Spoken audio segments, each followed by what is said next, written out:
টপিকসটা হচ্ছে আজকের সৃজনশীল চিন্তা। সৃজনশীল চিন্তা, যেটাকে ইংলিশে বলে ক্রিয়েটিভ থিঙ্কিং। আমি আমার কথার শুরুতেই আমরা বলেছি, দেখেন আমাদের সৃষ্টির যত সৃষ্টি আছে সেখানে কিন্তু আপনি বলেন একমাত্র মানুষ বাদে প্রত্যেকটা সৃষ্টি কিন্তু এদের মধ্যে সৃজনশীল কিছু নেই। তারা নতুন ভাবে কিছু করে না, তাদের যেটা শিখিয়ে দেওয়া আছে সেটাই করতে পারে, এবং বাই ডিফর্ম তারা ওভাবে কাজ করতে পারে। একমাত্র যে মানুষ, সে ভালোটাও করতে পারে খারাপটাও করতে পারে। তো এখন আমাদের বিষয়টা হচ্ছে কি জানেন, আমাদের এই খারাপের প্রতি যে প্রবণতা, খারাপ বলতে কি যেটা ভুলটা করা। আমার কাছে ভালো জিনিস আছে, আমি তো আছি, আমি নিঃশ্বাস নিতে পারছি, এটা তো স্বাভাবিক, এটা ভালো অবস্থায় আছি। যখন নিঃশ্বাস নিতে পারবো না তখনই আমাদের চিন্তা হয় কেন নিঃশ্বাস নিতে পারলাম না। যারা মনে করেন সিগারেট খায়, এখন সিগারেট খাওয়ার আগে তো আমি ভালোই ছিলাম, সিগারেট খাওয়ার পরে তখন ডিফারেন্টলি করলাম তো আমাদের ভালো লাগতেছে, কিন্তু পরে যখন ক্ষতি হয়ে যাচ্ছে তখন ওরা চেষ্টা করি এখান থেকে আমরা বের হয়ে আসার জন্য। তো আমাদের মধ্যে যদি চিন্তাটা আসে আমি একটা নতুন কাজ করব, এই কাজের ফলাফলটা কি, কিভাবে আমরা নিব, এবং কিভাবে করলে আমাদের যে লাইফস্টাইলটা নর্মাল হতে পারে, সে ব্যাপার নিয়ে আমার চিন্তার একটা বিষয় আছে। যেমন আমি একটা কথা আমার এই কিছুক্ষণ আগে মাথায় আসছিল, আপনি জানেন তো যে ফাস্টেস্ট ট্রেনে যখন আমরা ট্রাভেল করি আমরা খুশি হই না, যে 10 ঘন্টা ট্রেন জার্নি আমরা এখন 2 ঘন্টায় যাই, বুলেট ট্রেন। আপনি কেউ কি বলতে পারেন যে বুলেট ট্রেনে যাওয়ার জন্য আপনি কি কি মিস করছেন? আমাদের জাস্ট দুই একজন যদি একটু ইন্টারাকশনটা হয়, then we are going to go to the topic very fast. Fastest ট্রেনে যখন আপনার ট্রাভেল করবেন বুলেট ট্রেনে, আপনি কি কি জিনিস মিস করেন?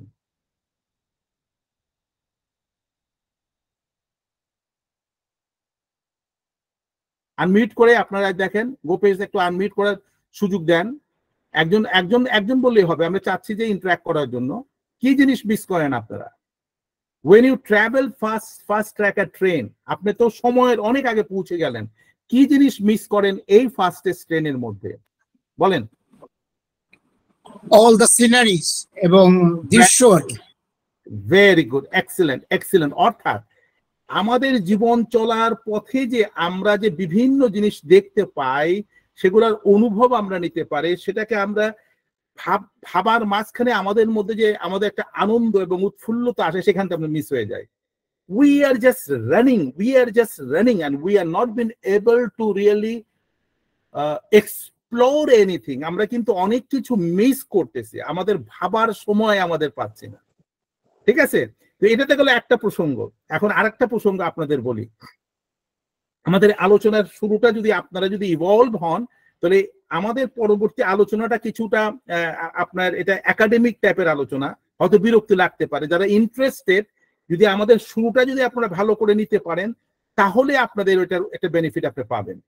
কারণ আমার মেইন যে কথাটা হচ্ছে যে এই কথাগুলো ভাবার এবং চিন্তা করার বিষয়টা যখন আপনার মধ্যে ইভলভ হবে, আপনি উদ্বেলিত হবে, তখন আপনি থাকতে পারবেন এই যে অন্যভাবে কিভাবে আমাদের সৃজনশীলতাটাকে আমরা আমাদের মধ্যে নিয়ে আসতে পারি। যেমন একটা কথাই বলে, হোয়াট ইজ চার্ম? আছে না, চার্মের বাংলা হচ্ছে মুগ্ধতা। মুগ্ধতাটা কি আপনি কিনতে পাওয়া যায়? বাইরে বাজারে যায় বললাম যে আমাকে 2 কিলো মুগ্ধতা দেন, আমি অথবা কিনো কাজ করলাম, আমি মুগ্ধ হব। এই মুগ্ধ হওয়ার জন্য কি জিনিস দরকার, কেউ কি বলতে পারেন? এটাও একটা প্রশ্ন। মুগ্ধটা কি আপনি কি চায়া পাইতে পারেন, না এটা কিভাবে আসে? Who can tell? একটা ইন্টারাকশনটা হলে এটা ice breaking, then we are going to go to the serious talk. মুগ্ধতা বা চার্ম, আমরা চার্ম হই হঠাৎ করে, হয় না? চার্মটা কি? What is charm, what is মুগ্ধতা? আপনি কি জিনিস আপনাকে মুগ্ধ করে? এটাকে বলে হয় যে আমি যাচ্ছি এক জায়গায়, খুব ভালো ফাংশন হবে, এই ফাংশনে আমি মুগ্ধ হব, এটা এরকম ভাবে তো হয় না। এই মুগ্ধতা আসে করতে, ভেবে দেখেন তো, একটু ভাবেন এবং বলেন। কেউ যদি বলেন প্লিজ। আমার যদি এক্সপেকটেশন যা ছিল তার থেকে একটু বেশি, তাই না? ফ্যান্টাস্টিক ফ্যান্টাস্টিক, এইটাই আমি এটার একটু ডেফিনেশন দিচ্ছি। আমার এক্সপেকটেশন, আমি বুঝতে, আমি আশা করিনি যে আমি এই জিনিসগুলো পেতে পারি, আমি এভাবে আশা করিনি। একটা ডেফিনেশন আছে, বলা আছে মুগ্ধতার ইংলিশ হচ্ছে charm. Charm is a product of unexpected. লিখে নেন, খুবই পাওয়ারফুল জিনিস এটা। Charm is a product of unexpected. আপনার জীবনে আপনি এক্সপেক্ট করেন নাই কিছু, যখন সেটা আপনার জীবনে আসে তো আপনি মুগ্ধ হয়ে যান। মুগ্ধতা সেখান থেকে আসতেছে। তা আমাদের এই ছোট্ট ছোট্ট বিষয়গুলোকে যদি আমরা এইভাবে ভাবতে পারি, আপনি বিশ্বাস করেন সুখ তো আপনার কাছেই। সুখ কিন্তু বাজারে কিনতে পাওয়া যায় না, কিলো বাই বিক্রি হয় না। এই যে charm is a product of unexpected, এই জিনিসটা যদি বুঝতে পারেন, তারপরে আপনার জীবনের প্রত্যেকটা জায়গায় রিফ্লেক্ট করেন, আরে ওর কাছে গেলাম, আমি তো আশাই করি নাই যে ও আমার সাথে এরকম করবে। মানে you have a different mindset, এবং আপনি গেছেন you never expected, but he has done beyond the level. এবং এই চার্মটা, এই জিনিসটা আপনার সাবকনশিয়াস মাইন্ডে পার্মানেন্টলি আপনার স্টোর হয়ে যায়, এবং যে কোনো সময় এইটা যখন আপনার মধ্যে হঠাৎ করে আপনার জাগরিত হয়, ঘুমের মধ্যে, স্বপ্নের মধ্যে, আপনার 84 ট্রিলিয়ন সেল আপনাকে সাহায্য করে। ইউ ফিল গ্রেট, আপনার এনার্জি লেভেলটা ডিফারেন্ট লেভেলে পৌঁছে যায়। তো সেই জন্য কথা হচ্ছে যে চার্ম শব্দটা নিয়ে বুঝবেন। এটা আমি একটা বেশ কিছু বছর আগে পেয়েছিলাম, আমি লিখে রেখেছিলাম, কিন্তু আমাকে বারবার এটাকে ইন্সপায়ার করে যে বল charm is a product of unexpected. এর কোনো সময় বলে কয়ে আসবে না। যেমন এখানে আমাদের এখন শেখার বিষয় নিয়ে একটা কথা বলতেছি। একদিন এক কাঠুরে কাঠ কাটছিল, আমি ঘটনাগুলো নিয়ে যাচ্ছি একটার পর একটা সাজিয়ে, আপনারা বোঝার চেষ্টা করেন।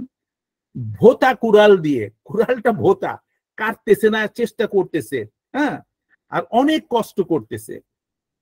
তারপর তাকে যখন একজন পাশে যে উপদেশ দিল, এই তুমি কুড়ালটা ধার দিয়ে নিলেই তো এটা সহজে কাটতে পারবে, তখন তার উত্তর ছিল, আরে আমার হাতে সময় নেই, আমার হাতে সময় নেই, ধার দেওয়ার সময় নেই, আমি আসছি কাজ করার জন্য। তার মানে দেখেন চিন্তা করে কথাটা, গল্প কিন্তু গল্পের মধ্যে কত মেসেজ আমাদের রয়েছে। অর্থাৎ আমি যে কাজটাকে যত সহজে করতে পারি, গুছিয়ে করতে পারি, তার জন্য যে প্রিপারেশন, এটা করে নেই, আমার কাজটা অত্যন্ত সহজভাবে হয়ে যায়। তখন যদি সময়ও যায়, but you will be able to cover up the rest of the time.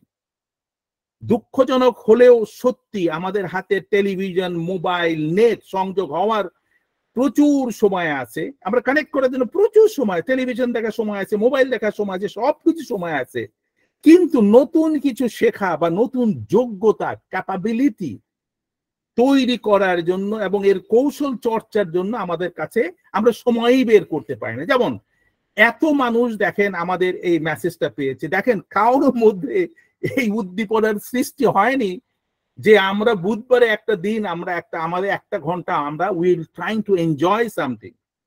দেখেন এত মানুষের মধ্যে আপনার 44 জন মানুষ, আমরা রেগুলার বইতে আমি দেখতেছি 40-45 জন মানুষই আমাদের আসছে, যদিও বা আমরা ইন্সপায়ার করতেছি বিভিন্ন ভাবে। তার মানেটা হচ্ছে যে তাদের মধ্যে সেই বোধটা সৃষ্টি না হওয়ার জন্যই তারা আজকে এই অবস্থায় আছে।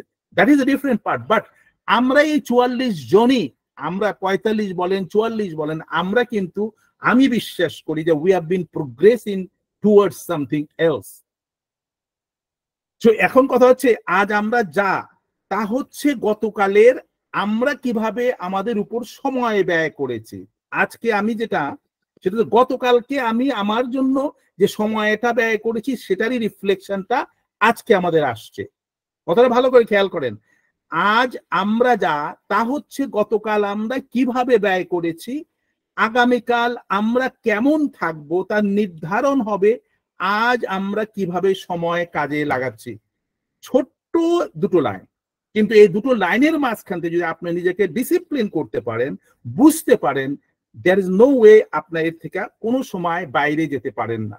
তো এখানে আমি একটা জিনিস, একটা গল্প দিয়ে আমি শুরু করতেছি। এর আগে একটা গল্প দিয়ে শুরু করতেছি, কারণ এই গল্পটা আমি সরাসরি গ্রুপে দেইনি, কারণ এই গল্পটার পিছনে এমন ভাবে কিছু জিনিস লেখা আছে, সেটা হয়তো অনেকে রং ইন্টারপ্রিটেশন করতে পারেন, যার জন্য কারণ এই পরিপ্রেক্ষিতে দেইনি। কিন্তু আমি প্রত্যেকটা গল্প, প্রত্যেকটা ঘটনা আমি দেই আপনাদের মধ্যে চিন্তা করার পথ তৈরি করার জন্য। অর্থাৎ আপনার উইন্ডোটাকে ওপেন করার চেষ্টা করি, এবং আপনি যখন সেটা ওপেন করবেন আপনি দেখতে পাবেন যে হ্যাঁ, আপনি ডিফারেন্টলি কিছু দেখতে পারেন। এই গল্পটা অনেক আগের গল্পটা, আমি আপনাদের কাছে গল্পটা শেয়ার করি। কোনো এক রাজা তার নতুন রানীকে নিয়ে মাছ ধরতে যাবেন ভাবলেন। রাজা ভাবতেছে আমার ওয়াইফকে নিয়ে আমি মাছ ধরতে যাব।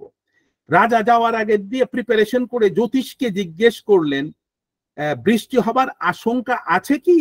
জ্যোতিষ গণনা করে বললেন না না না, তেমন কোনো আশঙ্কা নেই, আকাশ পরিষ্কার এবং সবকিছু ভালো। লোক লস্কর নিয়ে রাজা চললেন মাছ ধরতে, পথে দেখা এক চাষার সাথে। বেচারা টাক মাথায় হন্তদন্ত হয়ে বাড়ি ফিরছে গাধার পিঠে চড়ে। রাজাকে দেখে গাধার পিঠ থেকে নেমে প্রণাম জানালো। ঠিক আছে, যখন জানালো রাজা মশাই মাছ ধরতে যখন জানলো রাজা মশাই মাছ ধরতে যাচ্ছেন, বলল শিগগিরই ফিরে যান রাজা মশাই, মুষলধারে বৃষ্টি আসছে। রাজাকে অ্যাডভাইস করতেছে যে বৃষ্টি আসছে, তুমুল ভাবে বৃষ্টি, আপনি বাড়িতে ফিরে যান। রাজা তার ওদিকে আপনার জ্যোতিষী বলে দিছে আজকে কোনো বৃষ্টি হওয়ার সুযোগ নেই, সে তো চলতেছেই। রাজা চাষার কথা বিশ্বাস না করে এগিয়ে চলল। খানিক পরেই শুরু হলো মুষলধারে বৃষ্টি, সবাই ভিজে কাক। পরদিন রাজা সভায় এসে প্রথম বরখাস্ত করলেন রাজ জ্যোতিষীকে। ঠিক আছে, আর তারপর ডেকে পাঠালেন সেই চাষাকে। চাষা এলে সাদরে অভ্যর্থনা করে বললেন, আজ থেকে তুমি হবে আমার রাজ জ্যোতিষী। ঠিক আছে, রাজা বুঝতে পারলো যে জ্যোতিষ যেটা বলতে পারলো না, এই চাষি যখন বলতে পারছে সে যথেষ্ট বুদ্ধিমান, তো তাকেই আমি জ্যোতিষী হিসাবে বানাবো। চাষা তো আকাশ থেকে পড়লো, বলল আমি কি জ্যোতিষীর কিছু জানি নাকি? রাজা যখন বললেন তাহলে কাল কি করে তুমি সঠিক বললে? একগাল হেসে চাষা বলল, সে তো জানে আমার গাধা। কথাটা খেয়াল করেন, চাষা তো খুব সহজ সরল ভাবে বলতেছে, সে কিছু প্র্যাকটিস তার মধ্যে আছে, সেখান থেকে বলতেছে যে এটা আমি বলি নাই, এই বৃষ্টি হবে কি না হবে সেটা কিন্তু আমার যে গাধা আছে সেই বলতে পারে। তার মানে কি? তো কিভাবে ওটা হলো? বলে ওর কান দুটো যখন ঝুলে পড়ে, গাধার কান কিন্তু এরকম সোজা থাকে, যখনই কানটা ঝুলে পড়ে তখনই বুঝতে পারে যে বৃষ্টি আসছে। দেখেন আমাদের কথাগুলো হচ্ছে কি যে এই যে ক্রিয়েটিভিটি বলেন, অবজারভেশন বলেন, আমরা যদি ছোট ছোট জিনিসগুলোকে একটু খেয়াল করি আমাদের জীবনগুলোকে কিন্তু সহজভাবে আমরা নিয়ে যেতে পারি, খুব সিম্পল। তো আমরা ছোট্ট ছোট্ট বিষয়গুলোকে ইগনোর করি, আমরা চেষ্টা করি কত দ্রুত অ্যাচিভ করব, কত ফাস্ট আমরা যাব, কত বেশি আমি পাবো, কত বড় আমি হব। আমার স্বাভাবিকতার বাইরে যখন কেউ চলে, দ্য পারসন ইজ অ্যাবনর্মাল। সব শুনে শেষ পর্যন্ত রাজা কি করলেন? শেষ পর্যন্ত রাজা বললে তাহলে তুমি যখন হবা না, গাধার যদি কান যদি এরকম ঝুলে পড়ে, গাধাই হবে আমার রাজ জ্যোতিষী। ঠিক আছে, তাহলে এবার দেখেন এখানে কথার পিছনে আরো অনেক স্টোরি আছে, সেগুলো আমি বলবো না, কারণ এটা তো হয়তো অন্য ইন্টারপ্রিটেশন আসতে পারে। তো আমাদের মধ্যে যে আমাদের চিন্তা চেতনার মধ্যে যে আমরা যেটা দেখি যে এটা এত বড় কথা বলছে, আরে এটা তো স্বাভাবিক কথা, এটা চিরকাল বলে আসছে, সেটা আমার না শুনে কেউ যদি হঠাৎ বলে কিছু ঘটে যায়, সেটার উপরে আমরা বেশি আপনার গবেষণার সৃষ্টি করি। তো আমাদের মেইন যে কথাটা হচ্ছে যে আমাদের সিস্টেম যেখানে আছে, আমাদের সিস্টেমের মধ্যে আমরা আমাদের চিন্তা চেতনার যে রিফ্লেকশনটা আপনার নিজের দেওয়ার কোনো কারণ নাই, যেটা শিখিয়ে দেওয়া হচ্ছে শুধু সেইটাই করতেছে, and we are not been able to go beyond the level। তো এই ছিল আমার গল্পের শুরু। এখন আমরা চলে যাই আমাদের সে আসল আলোচনার। ওকে, দেখেন আমি স্লাইডটা আপনাদের সামনে দেখাচ্ছি, এটা আপনারা হয়তো দেখেছেন, তো আমি আবার পুনরায় এটা দেখাচ্ছি। এটা ভাবনাগুলো কিভাবে আপনার আসে, চিন্তাগুলো কিভাবে আসে, এই সৃষ্টি আমাদের মাঝে কিভাবে আমরা আনতে পারি সে বিষয় নিয়ে আমরা চলে আসি। তাহলে কোথায় আসে? নেক্সট স্লাইড আমাকে কি বলতেছে যে আমাদের যখন সৃজনশীল আপনি হতে চাইবেন, কোনো জিনিস নতুন ভাবে যদি করতে চান, তার একটা প্রসেস আছে। দেখেন একটা অ্যারো আছে, অ্যারোর মধ্যে 4টা বক্স আছে। আপনি যদি সৃজনশীল হতে চান, এটা ফুললি একাডেমিক ওয়েতে, আপনার অর্গানাইজেশন ওয়েতে এভাবে ট্রেনিং দেওয়া হয়, এবং সেখান থেকে বড় বড় অর্গানাইজেশনে সেখান থেকে নতুন ভাবে ক্রিয়েটিভিটি কি জিনিস শেখানো হয় এবং প্র্যাকটিস করা হয়। আমি কিন্তু এখন আপনাদেরকে সেই লেভেলে নিয়ে যাচ্ছি আস্তে আস্তে, কেননা আমি খেয়াল করেছি যে আপনাদের মধ্যে যে জানার আগ্রহ যেটা আছে এর কোনো শেষ নেই, আমরা প্রতিদিনই শিখবো। যেদিন শেখা বন্ধ করলেন সেদিন আপনার মৃত্যু। তো এখন আপনি যদি কোনো সৃষ্টিধর্মী কিছু করতে যান, তার মধ্যে প্রথম যে জিনিসটা হতে হবে সেটা কি? প্রিপারেশন। প্রিপারেশন হচ্ছে প্রস্তুতি। এ ব্যাপারে তো আর সেকেন্ডটা বোঝানোর দরকার নাই। আমি নতুন কিছু করব, তার জন্য কি করব, তার প্রস্তুতি, প্রিপারেশনটা আমার থাকতে হবে। এবং এই প্রস্তুতির পরের নেক্সট যে ব্লকটা সেটা বলছে ইনকিউবেশন। ইনকিউবেশন হচ্ছে যে তা দেওয়া। যেমন মুরগি যখন প্রথম হচ্ছে যে মুরগি ডিম দিল, ঠিক আছে, এখন মুরগির বাচ্চা ফুটাবেন তখন কি করতে হবে, তখন মুরগিকে একটা ডিমগুলোকে একটা ঝুড়ির মধ্যে রেখে সেখানে মুরগি রেগুলার তা দিবে। তা দেওয়া মায়েরা হচ্ছে এটাকে নাকি ইভলভ করা, এটাকে প্রিপারেশন করা, এটা তৈরি করা, অর্থাৎ প্রসেসের মাঝখানে নিয়ে আসা। এই যে আপনি 10 দিন 20 দিন কতদিন লাগে মুরগি দিয়ে তা দিতে, সে সময়টার পরে এর মধ্যে কিন্তু বাচ্চাটা গ্রো করে, একটা টাইম আসে তখন বাচ্চাটা বের হয়ে আসে। তা আপনি প্রিপারেশনের সাথে যখন ইনকিউবেশন করবেন, তা দিবেন, অর্থাৎ সেটাকে ইভলভ করবেন, এরপরে আপনার চলে আসতেছে ইলুমিনেশন। ইলুমিনেশন মানে হচ্ছে আলোকমলা, আলোকমালা বা উদ্ভাসন। এরপরে এর থেকে বের হয়ে আসতে বাচ্চা, ঠিক আছে। এরপরে আসতেছে ভেরিফিকেশন।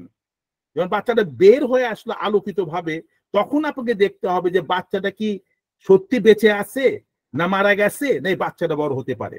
যখনই আপনি প্রিপারেশন থেকে ইনকিউবেশন করলেন, অর্থাৎ তা দেওয়ার প্রসেসটা করলেন, করে যে রেজাল্টটা আসতো, এই রেজাল্টের মাঝখান থেকে আপনাকে ভেরিফাই করে নিয়ে যে আউটপুটটা পেলেন, সেটাই হচ্ছে আপনার এই যে আপনাকে বলা হলো যে আপনার ক্রিয়েটিভ কোনো জিনিস আপনার হয়ে আসলো। এটা হচ্ছে যে আমাদের মুরগির বাচ্চাদের ডিম দেয়, এটা আমাদের জানা আছে, উই নো, এভাবে দিলে তো হয়ে যায়। কিন্তু যে জিনিস আমরা জানি না, নতুন ভাবে কিছু করছি, সেখানে কিন্তু প্রসেসটা কিন্তু সেমই হবে। তো আপনারা জিনিসটা খেয়াল করবেন, এটা ভেরি ভেরি ইম্পর্টেন্ট একটা প্রসেস। আপনি জানেন, আপনি যে অর্গানাইজেশনে কাজ করতেছেন, চাকরি করেন, আপনি ব্যবসা করেন, আপনি শিক্ষক হন, আপনি মেডিকেল সায়েন্সে আপনি হন না কেন, আপনার মধ্যে যদি একটা পরিবর্তন আনতে চান, আপনার মধ্যে আলোকিত নিজেকে করতে চান, এই প্রসেসগুলো আপনি যত অ্যাডাপ্ট করতে পারবেন, আপনাকে তত নতুন ভাবে ইনভেন্ট করতে পারবেন। এবার চলে আসি আমরা এই ক্রিয়েটিভ থিঙ্কিংটা কি, হোয়াট ইজ ক্রিয়েটিভ থিঙ্কিং, এই বিষয়টা ডেফিনেশনটা বলবেন। থিঙ্কিংটা কি? Creative thinking is the ability to approach challenges.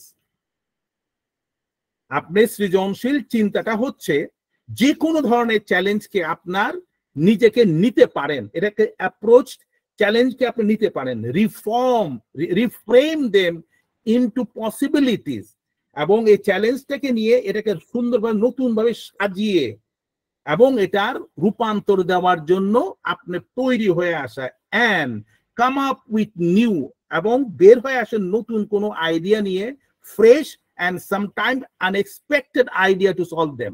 আর যখন ব্রেইন স্টর্মিং করা হয়, 4 জন 5 জন 6 জন মিলে ব্রেইন স্টর্মিং করা হয়, আইডিয়া খোঁজা হয়, তখন এক একজন এক এক কথা বলার মাঝখানে হঠাৎ করে দেখা গেল যে সবাই মিলে অ্যাগ্রি হলো যে এই জিনিসটা এইভাবে সমাধান করা সম্ভব, তাহলে আমরা নতুন ভাবে একটা কোনো জিনিস সন্ধান পেলাম।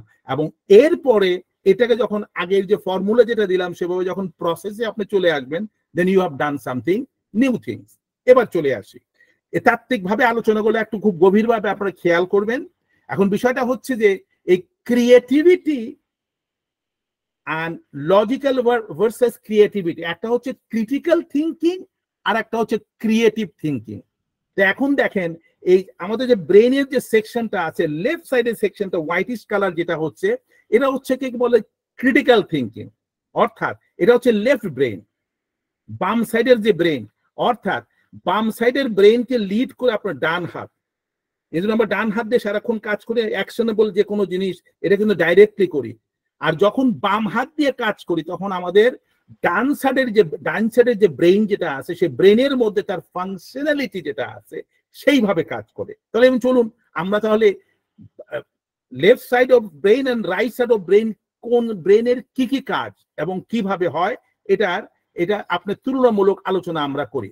এবার দেখেন যেটা বাম সাইডের কাজ, যেটা হচ্ছে আমাদের প্রতিনিয়ত ডান হাতে যারা কাজ করি, রুটিন ওয়াইজ যে কাজগুলো আমরা করি এবং লজিক্যাল যে কাজগুলো করি, সেটা হচ্ছে আপনার ডান হাতের দ্বারা আমরা ওটা প্রচার করতে পারি। কিন্তু এর মধ্যে ভাগগুলো দেওয়া আছে, যেমন ক্রিটিক্যাল থিঙ্কিং এর মধ্যে আমরা কি করি, অ্যানালিটিক্যাল। আমাদের যে কোনো কাজ আমরা করব, এই কাজটা বিশ্লেষণমূলক যদি না হয়, এটা যদি আপনার মধ্যে না, তখন আমরা এটাকে আমরা অ্যাকসেপ্ট করব না। কিন্তু এটা যখন ক্রিয়েটিভ থিঙ্কিং হবে, সেটা অ্যানালিটিক্যাল পাথ দিয়ে এটা উৎপাদক বা নতুন সৃজনশীল কিছুটা হবে, এটার উপর বেস করে নিয়ে আপনার চিন্তা ভাবনা আমাদের মধ্যে করি। যার জন্যই আপনার যখন রাইট সাইড ব্রেনের মধ্যে কাজ, যারা বেশি কাজ করতে পারে তারা নতুন ধরনের জিনিস তারা তৈরি করতে পারে। এরপরে চলে আসতেছে যে ক্রিটিক্যাল থিঙ্কিং এর মধ্যে একটা জিনিস চলে আসছে, দিস কল কনভার্জেন্ট। কনভার্জেন্ট হচ্ছে এক কেন্দ্রাভিমুখী, এবং এই যে এরা যেটা আমি আগে শুনে এসছি বুঝে আসছি, এক সাইডে তারা চলে। কিন্তু আর ক্রিয়েটিভ থিঙ্কিং একদিকে না, ডাইভার্জেন্ট অর্থাৎ বিকিরণশীল, বিভিন্ন ভাবে সেটা দেখার চেষ্টা করে। ঠিক আছে, এরপরে হচ্ছে যে ক্রিটিক্যাল থিঙ্কিংটা আমি তো আপনাকে বলেই দিলাম যে left brain functionality, left brain function করে, আর ক্রিয়েটিভ থিঙ্কিংটা রাইট ব্রেইন ফাংশন করে। এবার চলে আসেন, those who are logical they are critical thinking. Logic ছাড়া কাজ করেই না, ম্যাথামেটিক্স ছাড়া কাজ করে না, মিললে কাজ করবে না। ঠিক আছে, এরা হচ্ছে খুব লজিক্যাল হয়। আর যারা ক্রিয়েটিভ থিঙ্কিং করে এরা হচ্ছে যে ইনটিউশনটা তার মধ্যে থাকে, অর্থাৎ প্রজ্ঞাত, বাই ডিফল্ট তার মাথার মধ্যে কিছু নতুন কিছু আসতে পারে। এদের ক্যারেক্টার গুলো হচ্ছে সেগুলা। এরপরে হচ্ছে ক্রিটিক্যাল থিঙ্কিং যারা, তাদের মধ্যে সিকোয়েন্সিয়াল ব্যাপারটা, অর্থাৎ অনুক্রমিক, আমার পর্যায়ক্রমে স্টেজ বাই স্টেজ আমার কাজ হতে পারে, জানা আছে এটার পরে এটা হবে, এটার পরে এটা হবে, এইভাবে তারা চিন্তা করে, অর্থাৎ লেফট ব্রেন যারা ফাংশন করে। আর ওটা হচ্ছে ইমাজিনেটিভ। ক্রিয়েটিভ থিঙ্কিং এর মধ্যে ইমাজিনেশনটা আপনার প্রচুর থাকবে, অর্থাৎ কল্পনা আপনি করতে পারেন, আচ্ছা আমি যদি এই জিনিসটা করি আমার বোধহয় এখান থেকে এটা আসতে পারে, আউট অফ দ্য বক্স তারা চিন্তা করার সুযোগ থাকে।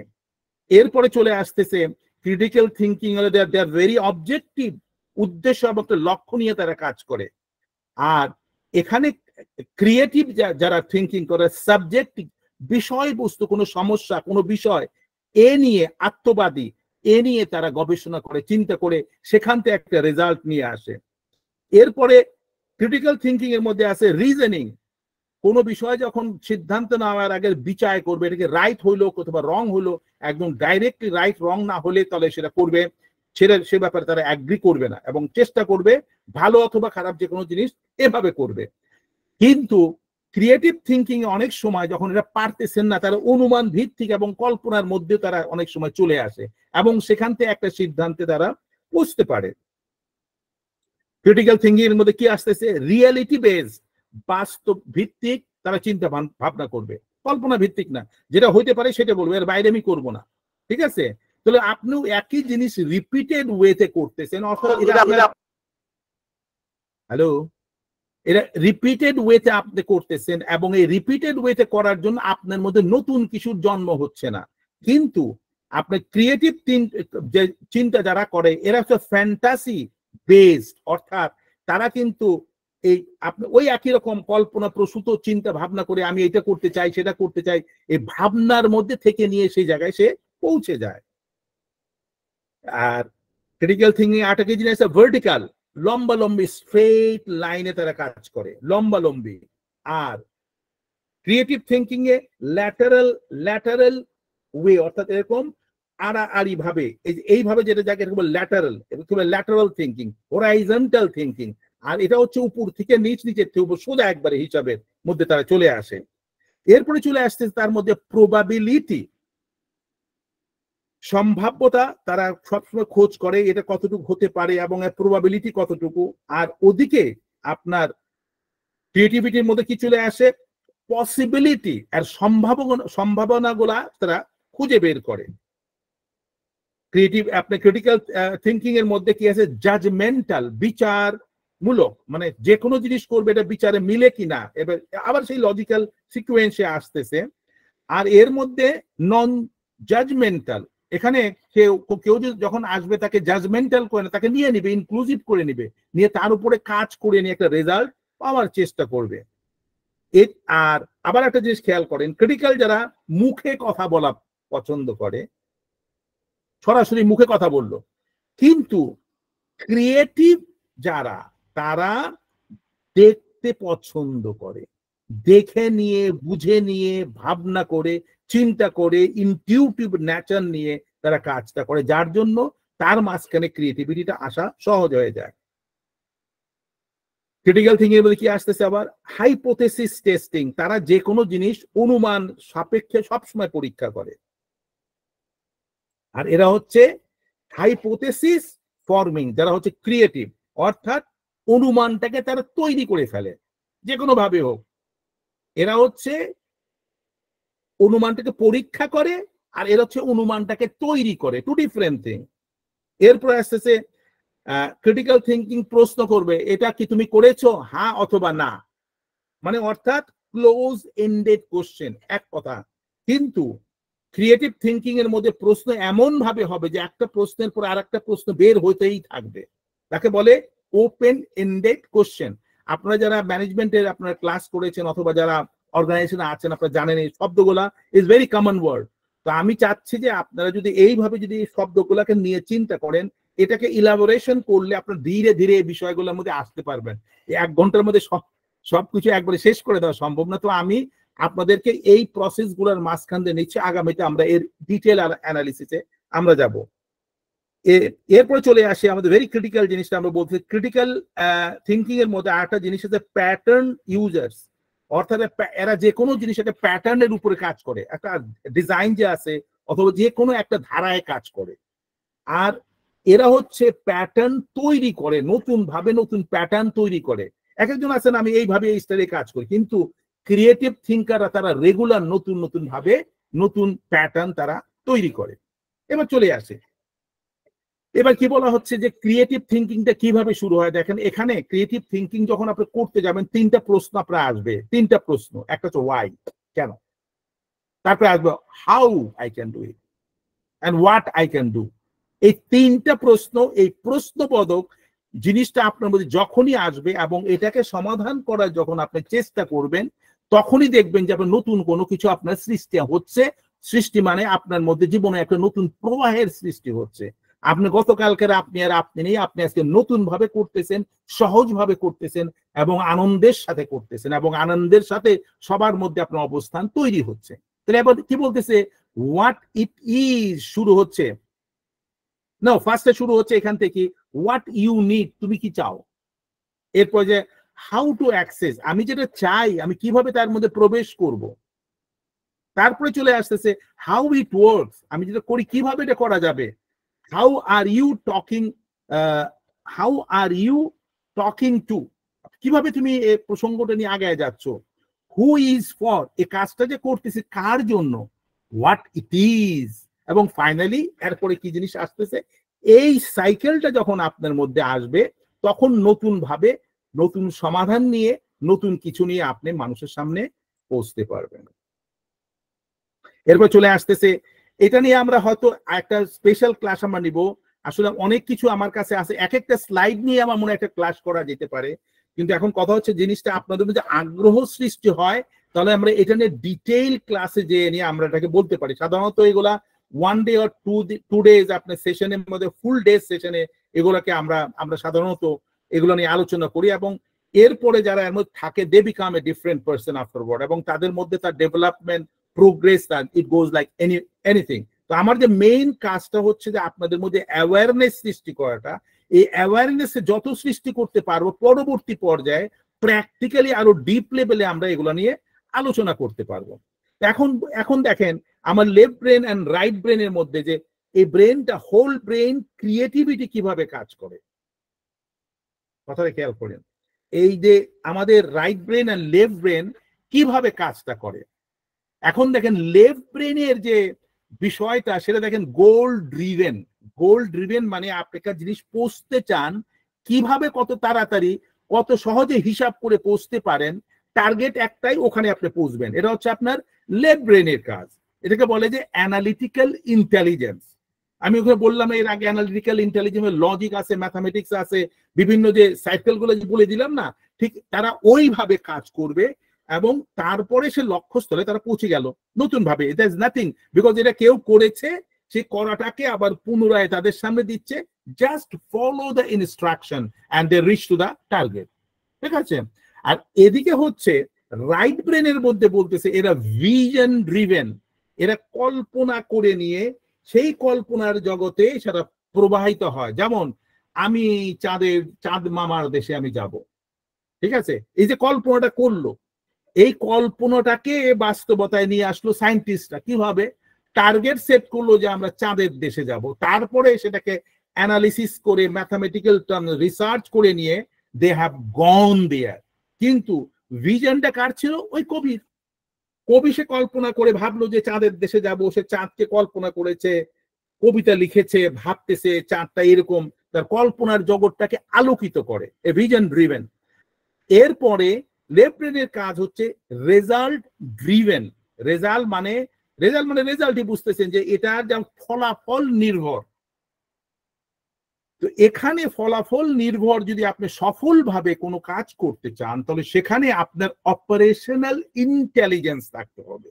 এখানে আবার ম্যানেজমেন্ট স্কিলের প্রসঙ্গ চলে আসতেছে। আপনার যে কোনো অর্গানাইজেশনে কাজ করেন, যেখানেই আপনি কাজ করেন, যদি অপারেশনাল ইন্টেলিজেন্স না থাকে, সেই কোম্পানি, সেই জায়গা, সেই স্কুল বলেন, কলেজ বলেন, আপনার কার্যক্ষেত্র বলেন, আপনার লেখাপড়া বলেন, সেখানে কিন্তু সফলতা হবে না। তো গুছিয়ে কাজ করার যে একটা বুদ্ধিমত্তা, যদি ওটা না থাকে তাহলে আপনি সেখানে পৌঁছতে পারবেন। আপনাদের মেইন টার্গেট হচ্ছে, লেফট ব্রেনের কাজ হচ্ছে যে কিভাবে আমি ফলাফল এন্ড অফ দ্য ডে আমি পেতে পারি, আমার লাভ, ব্যবসায়ী তার লাভটা কিভাবে আসতে পারে, তার পুরো জিনিস সাজিয়ে নিয়ে তারা শেষ পর্যন্ত সেদিকে প্রোগ্রেস করে। আর যেটাকে বলা হচ্ছে যে রাইট ব্রেনের, যেটা এখানে বলছে পিপল ড্রিভেন, এটা কিন্তু সাবজেক্টে বিশাল পাওয়ারফুল। একটা অর্গানাইজেশনে, একটা যেখানেই আপনি বলেন না, দেশ বলেন, অর্গানাইজেশন বলেন, ফ্যামিলি বলেন, এই দুইটাকে যখন সমন্বয় আপনি সুন্দর করে করতে পারবেন, এবং তার মধ্যে সবচেয়ে বেশি পাওয়ারফুল হচ্ছে পিপল ড্রিভেন। মানুষ মনস্তত্ত্বকে বুঝতে পেরে তার সাথে বুদ্ধিমত্তা দিয়ে মিশে যে, এবং যে আমি এমপ্যাথির কথাটা বলেছিলাম, যে অর্থাৎ সহমর্মিতা, এই বোধটা যখন আপনার মধ্যে ব্যাপকভাবে আসবে, মানুষকে যখন আপনি সংযোগ করতে পারবেন, তখন যে কোনো কঠিন জিনিসকে আপনারা সহজভাবে রূপান্তর করতে পারবেন। হোল ব্রেইন যে টেকনিক যেটা আছে, এটার উপরে ইন ফিউচার আপনার যদি ইন্টারেস্টেড হন, আমরা সেকশন বাই সেকশন আমরা পুরো আলোচনা করবো 1 ঘন্টা। সেখানে বিভিন্ন গল্প, ঘটনা এবং পারিপার্শ্বিক অবস্থানে করবো, তখন আপনার জিনিসটা আরো পরিষ্কার হবে। এটা আসলে ভেরি হাই লেভেল এবং ডিফারেন্ট লেভেলে। আপনারা যারা জয়েন করছেন, আমি তাদেরকে কেউ আন্ডারমাইন করি না, হয়তো অনেকে হয়তো এগুলো নিয়ে আপনি কোনদিন চিন্তা করেন নাই, কারণ এগুলা হচ্ছে ওয়ার্ল্ডের মধ্যে সবচেয়ে টপ ক্লাস অর্গানাইজেশনের মধ্যে, ভালো অর্গানাইজেশনের মধ্যে, স্টেবল যারা কোম্পানি, আপনি টের পাবেন না কাজ হচ্ছে কোত্থেকে। এদিকে এত বড় কোম্পানি চলতে, কোনো আওয়াজ নাই, কত মানুষ, হাজার হাজার মানুষ কাজ বাড়িতে টের পাওয়া যায় না, কিন্তু এখানে কিন্তু কাজ করা হচ্ছে এই ধরনের ডিসিপ্লিন সেট করার মাধ্যমে। যদি আপনি সে ডিসিপ্লিন সেট করতে না পারেন, আপনার পরিবারের মধ্যে ডিসিপ্লিন না থাকলে পরিবারে যেরকম শান্তি আসবে না, দেশের মধ্যে যদি ডিসিপ্লিন না থাকে, দেশও কোনদিন আপনার স্থিতিশীলতা আসবে না। আপনার অর্গানাইজেশনের মধ্যে যদি আপনার যদি ডিসিপ্লিন না থাকে এবং সেটাকে ফলো না করা হয়, কাজ আসবে না। আর সেই ফলো করার মধ্যে লেফট ব্রেন রাইট ব্রেনের যে সমন্বয় করার যে কৌশলটা আপনি যত সুন্দরভাবে শিখবেন, জানবেন, তত আপনার প্রোগ্রেসটা আপনার তত আসবে। এবার চলে আসি আপনার ক্রিয়েটিভ থিঙ্কিং স্কিল। এই স্কিলটা আপনার কি কি আসবে? এই স্কিলটার মধ্যে ব্রেইন স্কেচিং বলে। ব্রেইনকে স্কেচ করতে হবে, অর্থাৎ আপনার নকশা তৈরি করতে হবে, ঠিক আছে। এরপরে আসতেছে মাইন্ড ম্যাপিং। এই মাইন্ড ম্যাপিং নিয়ে আমি জানি না আমি আলোচনা করেছি কিনা। এই মাইন্ড ম্যাপিং এর বিউটিফুল প্রসেস। আপনি যদি এটাকে করতে পারেন, শিখতে পারেন, আপনি যদি কোনো লেকচার দিতে চান, আপনার কোনো খাতা বই লাগবে না। আপনি সেইটার যে মেইন টপিক গুলাকে আপনার ড্র করে নিয়ে সেটা আপনার ছবির মতো মাথায় রাখতে পারেন। আপনি এক্স্যাক্টলি লাইন বাই লাইন ওই ছবিগুলোকে ভিজুয়ালাইজ করার পরে আপনি 2 ঘন্টা 3 ঘন্টা যাই লেকচার দেন দিতে পারবেন। তখন সবাই বলে, আরে এতে দিয়ে সবই মনে রাখে, কিচ্ছু না, বিকজ সেখানে টেকনিক আছে। এই টেকনিক গুলাকে আপনি যত সুন্দরভাবে রপ্ত করতে পারবেন, মাইন্ড ম্যাপিংটা আপনি যত সুন্দর হবে, তত সুন্দরভাবে আপনি অর্গানাইজেশন বলেন, ফ্যামিলি বলেন, যে কোনো জায়গায় বলবেন, আপনি তত গ্রহণযোগ্য হবে, মানুষ আপনাকে পছন্দ করবে। এরপরে বলতেছে, এটা কি বলতেছে, অ্যাট্রিবিউট লিসেনিং। অ্যাট্রিবিউট লিসেনিং এর হতে বৈশিষ্ট্য বা গুণ, চিহ্ন, কোন একটা সাইনিং অ্যাবিলিটি আপনার মধ্যে তৈরি করতে হবে, যার মাঝখান দিয়ে আপনার এই ক্রিয়েটিভ থিঙ্কিং স্কিল গুলাকে বিল্ড আপ করতে পারেন। এরপর চলে আসতেছে ফাংশনাল ডিকম্পোজিশন।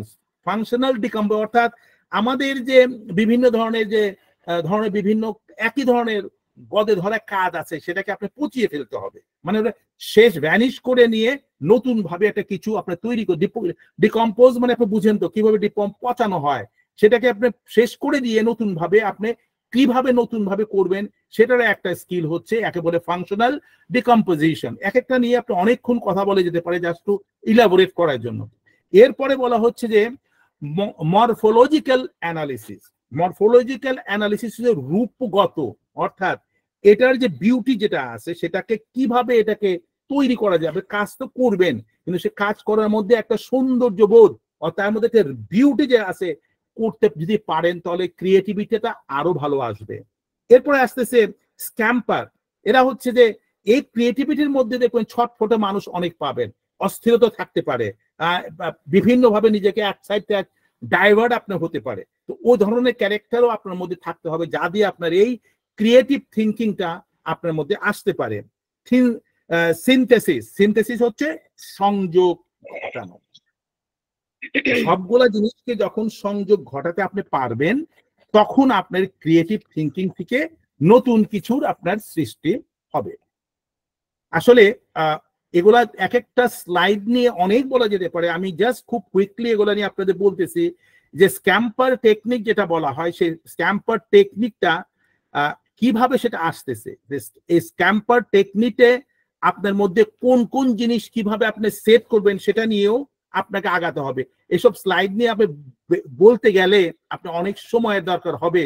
যেমন এখান থেকে শুরু করেন যে আমরা যে কোনো জিনিস শুরু করতে চাই, ইনোভেশনটা যদি আমরা করতে চাই কি আসবে এখানে। আপনার যদি স্বাধীনতা না থাকে, লিবারেট, আপনার মধ্যে লিবারেশন জিনিসটা যদি না থাকে, হ্যাঁ, ইনকোয়ারি করার যদি ক্যাপাসিটি আপনার না থাকে তাহলে কিন্তু আপনার ইনোভেশনটা আসবে না, আপনার যে ক্রিয়েটিভিটিটা আসবে না।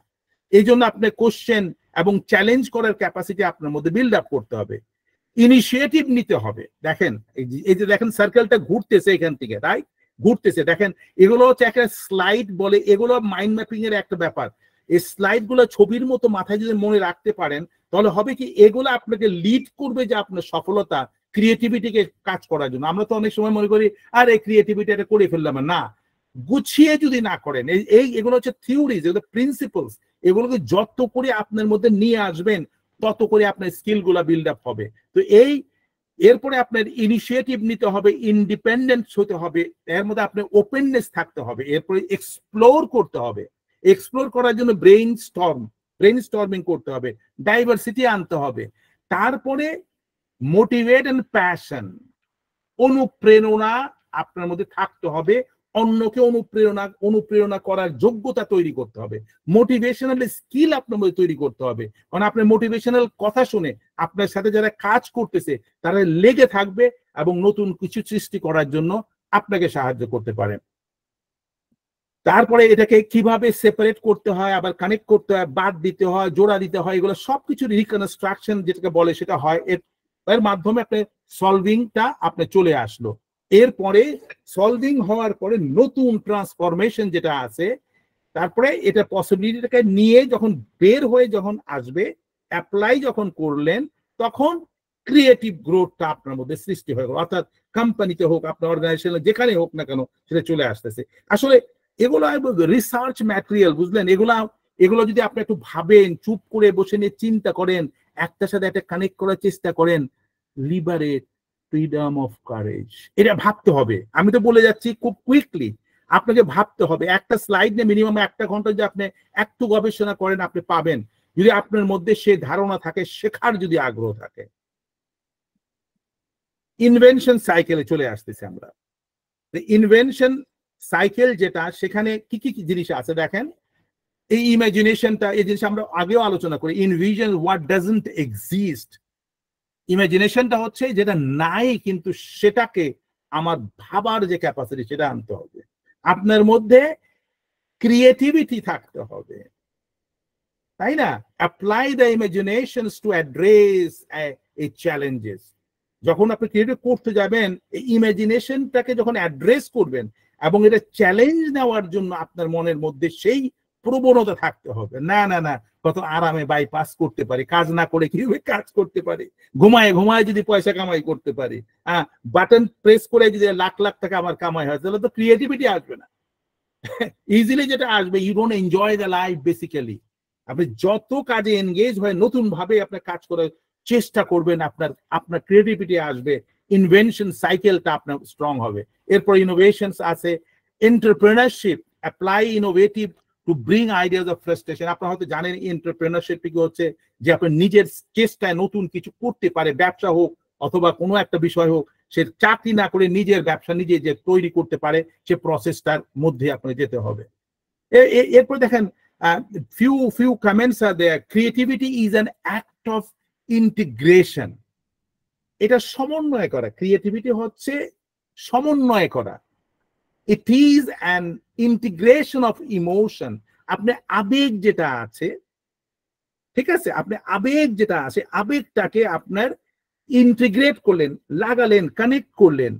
ইমাজিনেশন, আপনি যে ইমাজিন করতে পারেন, যেমন আপনার সায়েন্টিস্ট আপনার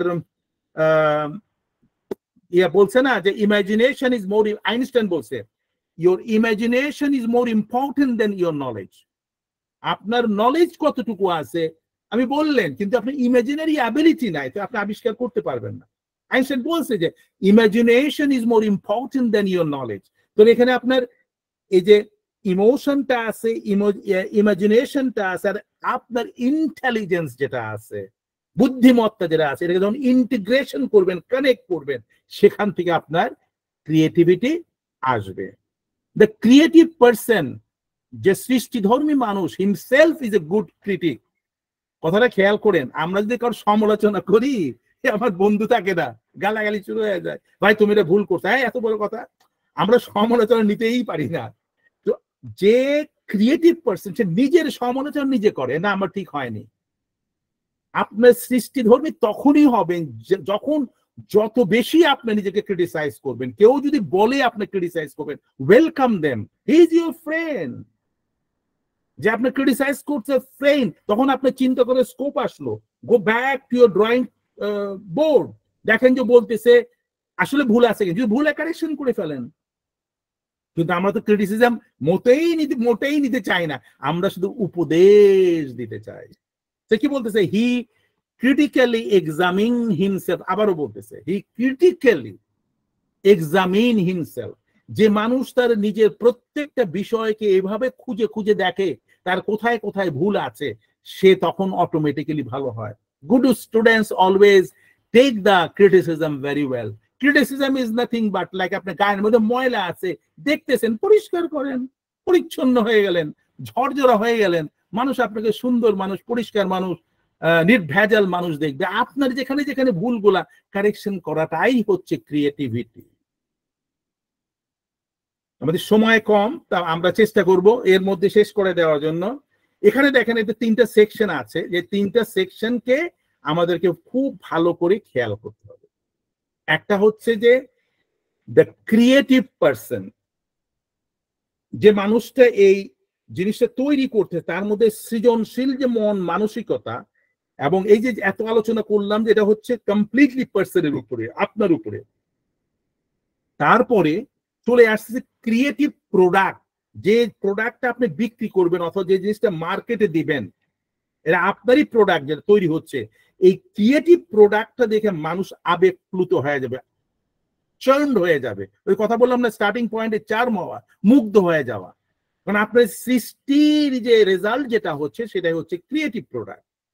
এবং এটার মধ্যে আপনার কি করতে হবে, দ্য ক্রিয়েটিভ প্রসেস। আপনার প্রত্যেকটা জায়গায় যদি সৃজনশীল ভাবে কাজ করতে পারেন, আপনার প্রত্যেক জায়গায় আপনি গ্রহণযোগ্য হবেন, মানুষ আপনার পিছনে ধাওয়া করবে। ফুলের সুবাসের মতো ধরা যায় না, ফিল করা যায়। তো আমরা কেন আমাদের মধ্যে এ ধরনের স্বভাব আমরা কেন তৈরি করবো না? আর এটা যদি আমরা করতে পারি, সিকনেস ইজ এ ডিসকার্টেড ওয়ার্ড হয়ে যাবে। আমরা খুব কুইকলি এই 25টা ধারা আছে, আমি শর্টকাট শুধুমাত্র কয়েকটা পয়েন্ট বলতেছি। The ways be more creative, কিভাবে কাজ করলে আপনি ক্রিয়েটিভ হতে পারেন। এর মধ্যে একটা আছে যে আস্ক দ্য রাইট কোশ্চেন। যখন আপনি ক্রিয়েটিভ হতে চান তখন অবশ্যই সঠিক প্রশ্ন দিয়ে আপনি শুরু করতে হবেন। এরপরে বিকাম অ্যান এক্সপার্ট, তারপরে ওটার উপরে আপনি পুরো এক্সপার্ট হতে হবে। আর এই এক্সপার্ট যদি আপনি হতে চান কি করবেন, এবং listen to the Ted talks. আমি জানি না আপনার টেড টক সম্বন্ধে জানেন কিনা, দেখবেন ফেমাস যারা সফল ব্যক্তিরা টেডের ওখানে যায় নিয়ে তাদের একটা স্পেশাল প্ল্যাটফর্ম আছে, সেখানে তাদের অভিজ্ঞতাকে শেয়ার করে। এগুলাকে বেশি করে শুনবেন। ওগুলা যদি শুনতে পারেন, আপনি দেখেন এই এলোমেলো জিনিস বাদ দিয়ে টেড টেড টকস দেখেন, আবিষ্কার দেখেন, এগুলো দেখেন কিভাবে তারা সফল হল। এগুলো যখন শুনবেন আপনার মধ্যে ক্রিয়েটিভিটি আসবে। ঠিক আছে? Use all your sense to through thoroughly devil into the subject. এর আপনি সবকিছু ওর মধ্যে আপনি প্রবাহিত করেন। Be open and aware. আবারও আসতেছে, আপনাকে কিন্তু সবসময় ওপেন ডোর পলিসি রাখতে হবে। আর কি ঘটতেছে না ঘটতেছে এ বিষয়ে আপনার সচেতন থাকতে হবে। আপনি চোখ বন্ধ করে আছেন বলেন যে আমি ঘুমাচ্ছি, this not, you have to open your eyes এবং ফোকাস থাকতে হবে। এই জন্য বলছে ক্রিয়েট ইউর লাক। আপনার ভাগ্য আপনি তৈরি করবেন, ভাগ্য তো আকাশ থেকে উড়ে আসে না। আপনি যেটা প্র্যাকটিস করতেছেন সেটা রেজাল্ট হঠাৎ আচমকা যখন আসে তখন আপনি আরে এটা আমি কি, এটা আমার তো ভাগ্য, আমার ভালো ভাগ্য ভালো আর মন্দ করে কিছু না, যেটা করেছেন তার রেজাল্টটাই হচ্ছে আচমকা পাওয়াকেই ভাগ্য বলা হয়। Don't let accident anyway you. আচ্ছা ঠিক আছে, play with your children's toy. অনেক সময় বাচ্চাদের খেলনা আছে, এগুলো দিয়ে আপনি যখন খেলতে নেন আপনার নতুন আইডিয়া ওখানে সৃষ্টি হতে পারে। Play and pretend, explore the future, leave something undone, become a beginner. আর একটা জিনিস কি জানেন, যে কোনো জিনিস নিয়ে আপনি নাড়াচাড়া করে দেখতে পারেন এবং যে কোনো জিনিস প্রথম থেকে শুরু করতে পারেন। আর এই যে করাটার মধ্যে এনগেজ হওয়ার মাঝখান থেকে সৃষ্টি ধর্মী জিনিস আপনার মধ্যে চলে আসে। জেনারেট লটস অফ আইডিয়া, যত সম্ভব নতুন নতুন ধারণা সৃষ্টি করেন।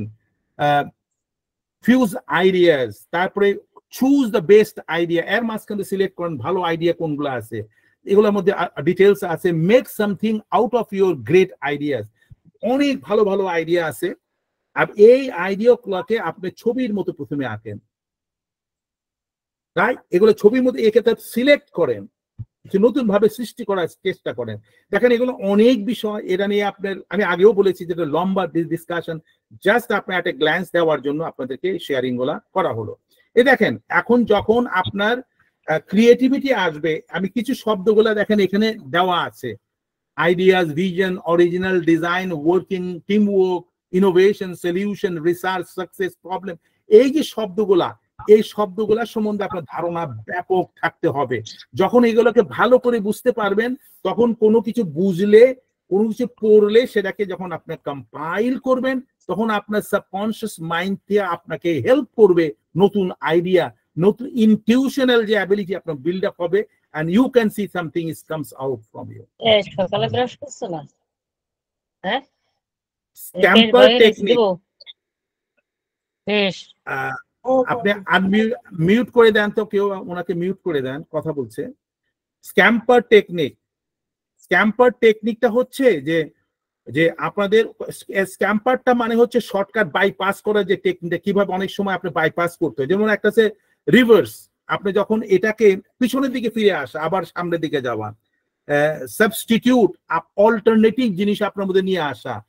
কম্বাইন, কোন জিনিস আছে না যে মিক্স কিভাবে করতে, এই টেকনিকটা আপনাকে শিখতে হবে। কুইকলি অ্যাডাপ্ট, নিজেকে অ্যাডাপ্ট করা মানে এর মধ্যে নিজেকে ঢুকিয়ে দেওয়া, গ্রহণ করা। মডিফাই, আবার মডিফাই মানে আপনারা বুঝতেছেন যে কিভাবে এটাকে রূপান্তর করা যায়। পুট টু অ্যানাদার ইউজ, আপনি এই জিনিসটা হচ্ছে না এটাকে অন্য জায়গার মধ্যে আপনি কিভাবে নেবেন। এলিমিনেট, যদি এটা না হয় বাদ দিয়ে দেন। দেখেন এই ছোট ছোট স্লাইডগুলো দেওয়ার মানে হচ্ছে এগুলো যদি আপনি মনে রাখতে পারেন, শব্দগুলো মনে রাখতে পারেন এবং এই শব্দের অ্যাকচুয়াল মিনিং বুঝেন, তখন আপনার ক্রিয়েটিভিটিটা আপনার জন্য সহজ হয়ে আসবে। বিউটিফুল একটা slide. A picture is worth 1000 ওয়ার্ডস। একটা ছবি কিন্তু মানুষের মনে সব কথা বলে দেয়, যার জন্য ছবি কিন্তু মানুষের মনের মধ্যে স্থায়ী থাকে।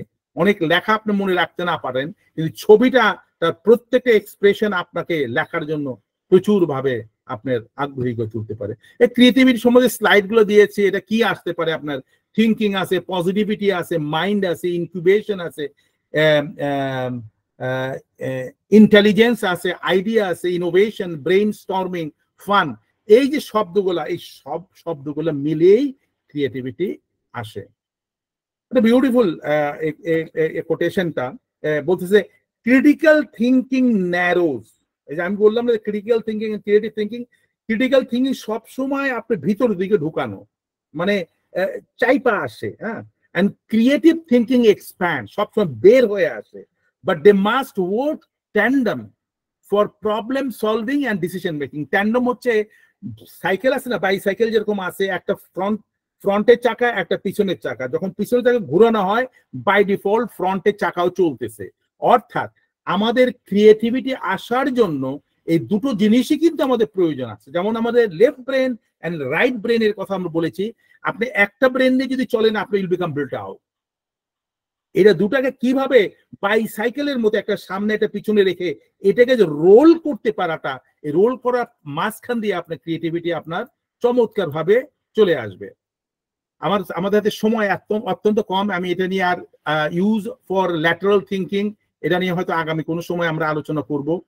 Strategies for the improving creativity thinking and having time to do it, source of creative inspiration, আমি জাস্ট শুধু পড়ে যাচ্ছি, আপনার পরবর্তী পর্যায়ে আপনার এটা নিয়ে আলোচনা করা যেতে পারে। এক নম্বর হচ্ছে you can also stimulate your auditory sense by putting on the right type of music. অনেক সময় মিউজিক ছেড়ে দিয়ে নিয়ে আপনি কাজ করতে পারেন। অ্যাবস্ট্রাক্ট আর্ট যে করে সেটা, এসেনশিয়াল অয়েল, আপনি গায়ের মধ্যে বিভিন্ন ধরনের তেল আছে, সুবাসিত তেল লাগালে আপনার ব্রেইনটা ওপেন হয়ে যায়, তার থেকে আপনার কাজ অনেক ভালো হয়। শাওয়ার মোর, আপনি গোসল করতে পারেন মাঝে মাঝে, যখন আপনি ক্রিয়েটিভ কিছু করতে যাবেন গোসল করে ফ্রেশ হয়ে বসেন, আপনার ব্রেইনটা ওপেন হতে পারে। ফিজিক্যাল এক্সারসাইজ, আপনি কিছু এক্সারসাইজ করেও যদি ফ্রেশ হয়ে আসে না, ব্রেইনটা ওপেন আপ হয়। নিউ এনভায়রনমেন্টে, নতুন এনভায়রনমেন্টে গেলেও কিন্তু ক্রিয়েটিভিটি আসে।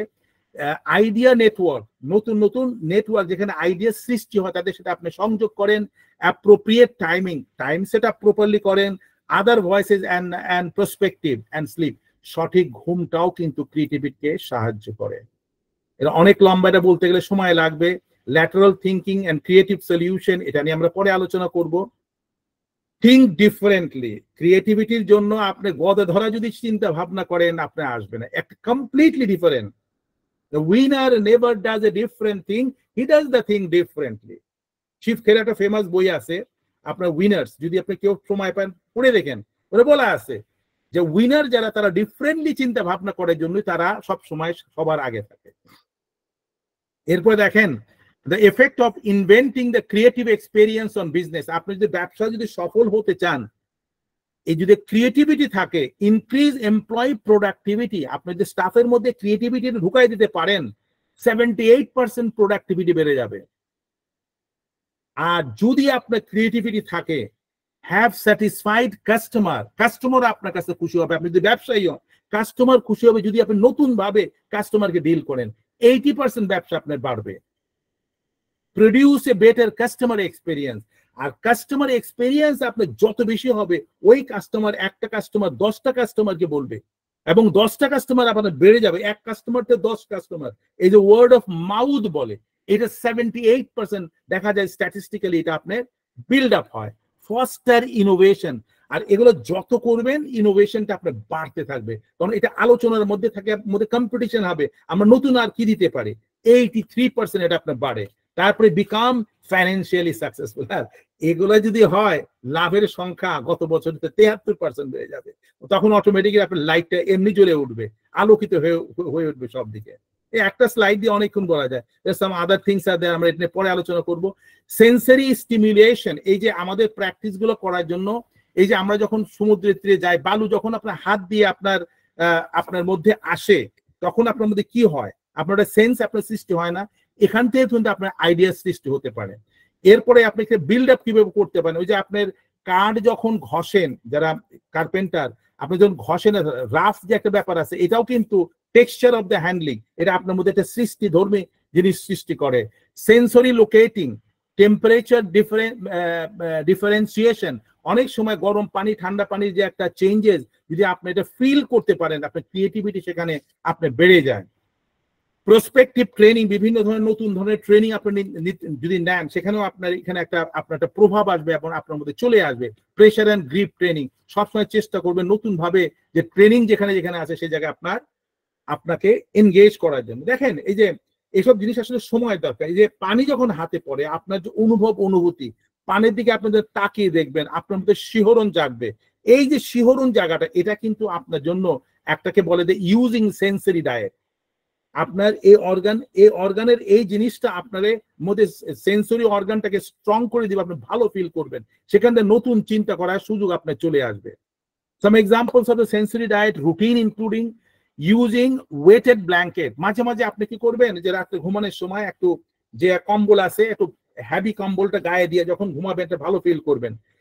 Letting worm water flows over your hand, অনেক সময় গরম পানিতে হাত ধুবেন, সেন্সেশন আপনার মধ্যে আসবে। মাঝে মাঝে চুইং গাম আপনি চাবাতে পারেন, সেখান থেকেও আপনি আসতে পারেন।